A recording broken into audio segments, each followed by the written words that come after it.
जब यहाँ पर गूगल और फेसबुक यहाँ पर फंड देते हैं जियो को, तो वो यहाँ पर धड़ाधड़ सारे देश में यहाँ पर टावर लगाने लग जाती है और एक जाल बिछा देती है, जहाँ पर गूगल 7.7% स्टेक खरीद लेती है जियो का। और जब यहाँ पर जियो एंट्री करती है तो बहुत एग्रेसिव तरीके से करती है, किसी को संभलने का मौका भी नहीं मिलता। एक ऐसी कंपनी जिसने पूरे देश में डिजिटलाइजेशन ला दी, जिससे हम और आप एक साथ कनेक्ट कर पा रहे हैं और इंटरनेट इतना फास्ट है। मैं बात कर रहा हूं दोस्तों रिलायंस जियो की। Jio does is driven by a vision of this future.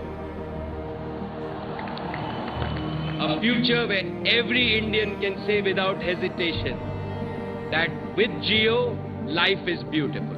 Our data plans go even further with an effective rate of data of only 5 paise per MB of 50 rupees a GB. The world is at the beginning of a digital revolution.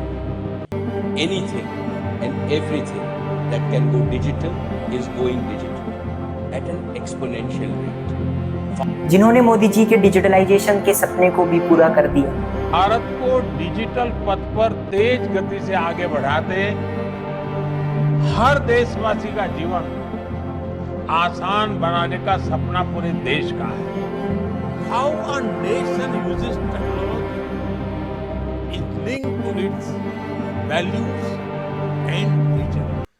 ये सफर साथियों जितना सुनने और देखने में आसान लगता है, ये सफर उतना आसान था नहीं। इसके पीछे के सारे चैलेंजेस और मास्टर प्लान को समझते हैं और one of the biggest startup को समझते हैं। कहानी शुरू होती है दोस्तों 2011 में, जब मुकेश अंबानी की बेटी ईशा अंबानी अपने कॉलेज की छुट्टियों में आई हुई थी यूएसए से। इन्हीं हॉलीडेज के दौरान उन्हें प्रोजेक्ट दिया जाता है कॉलेज से, जिसमें इंटरनेट का प्रयोग होना था। और वही इंटरनेट वो जब यूज़ करती है तो वो बहुत स्लो होता है। तो वो अपने पापा से कहती है, यानी मुकेश अंबानी जी उनसे कहती है कि पापा इंटरनेट इतना स्लो क्यों है। तो मुकेश अंबानी जी सोचते हैं कि मैं one of the wealthy person, richest person, मुझे इतनी तकलीफ हो रही है तो एक आम आदमी को कितनी होती होगी। अगर वो अपने इंटरनेट का काम करना चाहता है तो वो कैसे करेगा। वहीं से मुकेश अंबानी जी एक एम्बिशन बना देते हैं, विज़न बना देते हैं कि मैं पूरे इंडिया को डिजिटलाइज करूंगा और हर एक कोने और हर एक गांव में इंटरनेट की सुविधा प्रोवाइड करूंगा। पर साथियों जितना बड़ा यहाँ पर उनका विज़न था, उतने ही बड़े चैलेंजेस भी यहाँ पर उनके लिए खड़े थे, जिसमें सबसे पहला चैलेंज आता है दोस्तों डोमिनेंस। यानी जितनी भी कंपनीज थी, एयरटेल, आइडिया, वोडाफोन, जो उस टाइम के टेलीकॉम कंपनीज थी, उन्होंने 60% मार्केट को गैप कर रखा था पहले से ही। यानी उन्होंने 60% मार्केट को पहले ही कवर कर लिया था और यहाँ पर अंबानी जी दूर दूर तक भी नज़र नहीं आ रहे थे। यहाँ पर उनका एक एम्बिशन था कि मैं पूरे देश को एक फास्ट इंटरनेट दूँ, और जहाँ दूसरे देशों में 5G 4G सर्विसेज आ चुकी थी, वही सर्विसेज मैं इंडिया में भी लाऊं। साथियों चैलेंज ये नहीं था कि पूरे देश में फास्ट इंटरनेट देना है, चैलेंज ये था कि पूरे देश में स्मार्टफोन ही नहीं थे उस टाइम। यानी कोई स्मार्टफोन यूज़ ही नहीं करता था। यानी जो इंडिया की 90% मार्केट थी वो स्मार्टफोन यूज़ ही नहीं करती थी। तो 3G 4G 5G लाने की दूर की बात, यहाँ पर लोग स्मार्टफोन भी यूज़ नहीं करते थे। और जो तीसरा सबसे बड़ा यहाँ पर चैलेंज था, जब मुकेश अंबानी यहाँ पर घुस रहे थे इस टेलीकॉम इंडस्ट्री में, वहाँ पर पूरी इंडस्ट्री का हाल बिल्कुल बेहाल था। यानी पूरी इंडस्ट्री सफ़र कर रही थी फाइनेंशियल क्राइसिस से। इसके बावजूद भी उन्होंने पूरे देश को अपने इंटरनेट का दीवाना बना दिया। आइए इसके पीछे के स्ट्रेटजीज को समझते हैं और इन्हें एक एक करके ब्रेक डाउन करते हैं। यहाँ पर जो सबसे पहली स्ट्रेटजी थी उसे कहते हैं हम AARRR स्ट्रेटजी। इस स्ट्रेटजी में सबसे जो पहला वर्ड है A, इसका मतलब होता है एक्विजिशन।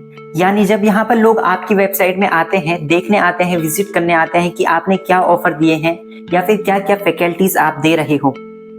यहाँ पर जो उनकी पहली स्ट्रेटजी थी, उस स्ट्रेटजी में वो यहाँ पर फ्री इंटरनेट दे देते हैं। इवन जब उनका प्रीमियम होता है इंटरनेट, तभी भी वो वर्ल्ड में सबसे चीपेस्ट प्राइस पर यहाँ पर इंटरनेट दे रहे थे। अब हम आते हैं दूसरे ए पे, जिसका मतलब होता है एक्टिवेशन, जहाँ पर वो अपने ब्रॉडिंग के लिए इंडियन कल्चर के थ्रू यहाँ पर अपने आप को प्रमोट करते हैं और एक ट्रेडिशनल अप्रोच को भी अपने ब्रॉडिंग में डाला।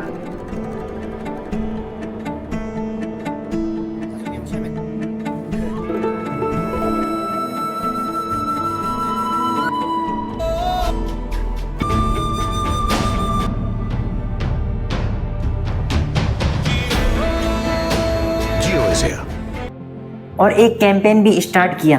वो क्या करते हैं, वो radio, television, newspaper, magazine, billboard, हर जगह यहाँ पर जियो की प्रमोशन करते हैं, उनके एड्स दिखाते हैं। अब यहाँ पर हम दोस्तों आते हैं आर पे।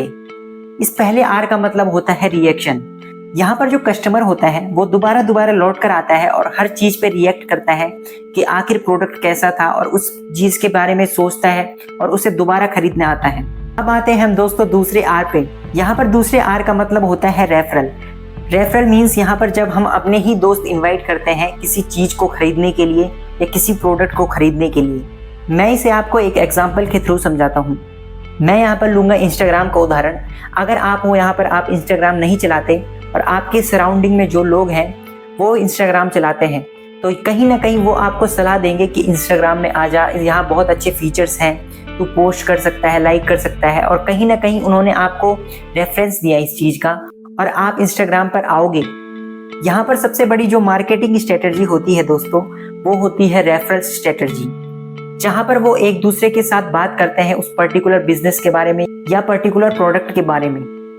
और यहीं पर जियो खेल लेती है। जियो यहाँ पर क्या करती है, जो पूरा देश होता है उसको फ्री इंटरनेट बांटती है, और जहाँ पर लोग बात करने लग जाते हैं जियो की कि जियो ने फ्री इंटरनेट दिया, और सारे जो दोस्त होते हैं या फिर फैमिली मेंबर्स होते हैं वो सारे जियो पर शिफ्ट हो जाते हैं। अब आते हैं दोस्तों यहाँ पर लास्ट आर पे।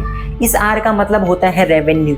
यहाँ पर जो आप सर्विस प्रोवाइड कर रही है कंपनी या ब्रांड, वो आपको सर्विस प्रोवाइड कर रही है, आप उस सर्विस के लिए पैसे देते हो। जैसे आपने जियो का सिम इस्तेमाल किया, पहले उन्होंने पैसे नहीं लिए और उसके बाद उन्होंने वही फ्री प्लान प्रीमियम कर दिया और उसके बदले आप यहाँ पर उन्हें पैसे देने लगे। यहाँ पर कंप्लीट होती है AARRR स्ट्रेटजी। अगर हम साथियों यहाँ पर बात करें कि मुकेश अंबानी जी के पास इतना पैसा कहाँ से आया कि उन्होंने पूरे होल इंडिया में इतने टावर बिछा दिए, इतना सैकड़ों जाल बिछा दिया, गांव के हर एक कोने में यहाँ पर इंटरनेट आने लगा। इसके पीछे के कारण है दोस्तों फेसबुक और गूगल। आपको सुनने में थोड़ा सा ये दोस्तों अटपटा लगेगा, पर मैं आपको ये 1 by 1 समझाता हूँ। 43,574 मार्क जुगरबर्ग यहाँ पर इन्वेस्ट करते हैं जियो में, जहाँ पर फेसबुक 9.99% स्टेक खरीद लेती है जियो का, और 33,737 करोड़ यहाँ पर गूगल इन्वेस्ट करती है जियो में, जहाँ पर गूगल 7.7% स्टेक खरीद लेती है जियो का। जब यहाँ पर गूगल और फेसबुक यहाँ पर फंड देते हैं जियो को, तो वो यहाँ पर धड़ाधड़ सारे देश में यहाँ पर टावर लगाने लग जाती है और एक जाल बिछा देती है। इसके पीछे का दोस्तों एक इंटरेस्टिंग कारण है कि जो फेसबुक और गूगल पैसा देती है जियो को, इवेंचुअली उनका ही फायदा होता है। जो यहाँ पर पूरी हमारी कंट्री थी वो 70 से 75% लोग यहाँ पर इंटरनेट यूज़ नहीं करते थे उस समय, और फेसबुक और गूगल तो लोग यहाँ पर जानते भी नहीं थे।